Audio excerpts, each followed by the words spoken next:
Sabihin mo sa akin kung ano totoo, Mercedes. Sabihin mo sa akin! Kapatid tayo, ha? Kapatid kita!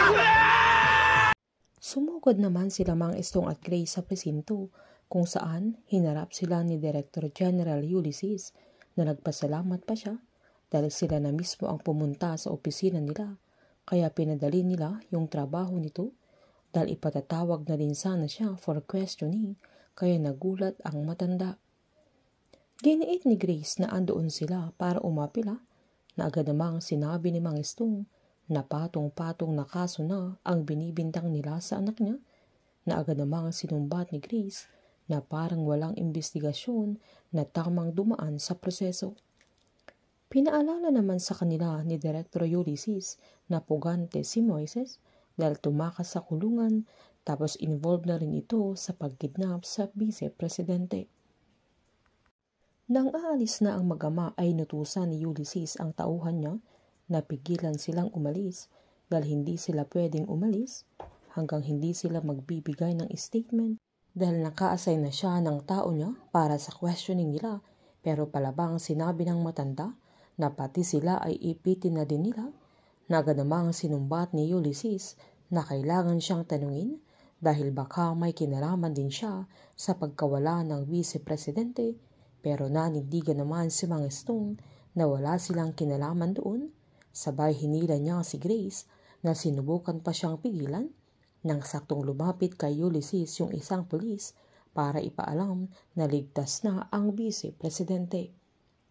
Nang papalabas na sila Mang Estong ay saktong nasa labasan si Agent Anthony na hawak-hawak niya ang isang papel na larawan ni Christine na yun ang dinikit nila noong hinahanap nila ang dalaga simula nang mawala pa ito. Agad lumapit si Mang Estong kay Anthony at tinanong niya kung bakit hawak niya yung larawan ng anak niya, kaya agad inabot ng agent yung larawan ni Christine dahil napagtanto niya na sila ang pamilya ng dalaga na hinahanap niya, kaya agad niya silang dinala sa opisina niya. Giniit ni Mang Estong kay Grace na ang tagal na nilang naghihintay sa mga sagot sa mga katanungan nila, pero hindi sa ganung paraan. Sabay umiyak na ito na agad siyang pinakalma ng dalaga, lalo't may sakit ito sa puso.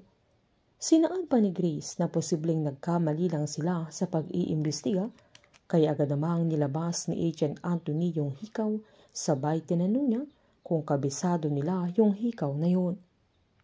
Nang tignan ni Mang Estong ay tandang-tanda niya yung hikaw nung namatay ang asawa niya. Sa araw ng libing niya noon ay sobrang naghinagpi si Christine, kung saan nilapitan niya ito para humingi ng tawad sa mga nagawa niyang kasalanan sa nanay niya, sabay abot sa hikaw na yun na lang ang natitirang alaala nila sa kanyang ina.